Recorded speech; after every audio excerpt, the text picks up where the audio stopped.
AP CM Jagan అధ్యక్షతన జరిగిన మంత్రివర్గ సమావేశంలో పలు కీలక నిర్ణయాలు తీసుకున్నారు.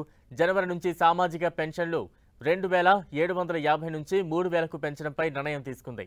అలాగే ఆరోగ్యశ్రీ చికిత్స పరిమితి 25 లక్షల పెంపునకు ఆమోదం తెలిపింది.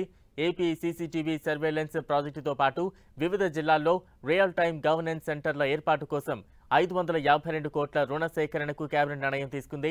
11 వైద్య కళాశాలల్లో నెఫ్రాలజీ, న్యూరాలజీ విభాగాల ఏర్పాటుతో పాటు 2 విభాగాల్లో 287 పోస్టులు భర్తీ చేయనున్నారు.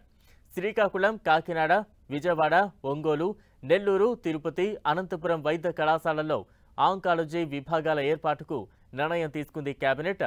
విశాఖలోని 4 కారిడార్లలో లైట్ మెట్రో రైల్ ప్రాజెక్టు DPRకు ఆమోదం. మధురవాడలో ఓ ప్రైవేటు విద్యా సంస్థకు 11 ఎకరాలు కేటాయింపు. జనవరి నుంచి జగనన్న ఆరోగ్య సురక్ష 2వ విడత ప్రారంభం. కుల ఆదాయ ధృవీకరణ పత్రాల మంజూరులో సంస్కరణలు వంటి కీలక నిర్ణయాలకు కేబినెట్ పచ్చజెండా ఊపింది. ఇక మంత్రివర్గ సమావేశం జరుగుతుండగా ఎమ్మెల్సీ షేక్ సాబ్జీ మరణ వార్త తెలిసింది. రోడ్డు ప్రమాదంపై సీఎం జగన్ దిగ్భ్రాంతి వ్యక్తం చేశారు.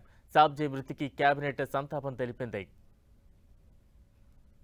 25 లక్షలకు సంబంధించినటువంటి ఆరోగ్యశ్రీ కార్డుల్ని ప్రతి కుటుంబానికి పంచేటువంటి ఒక నిర్ణయం.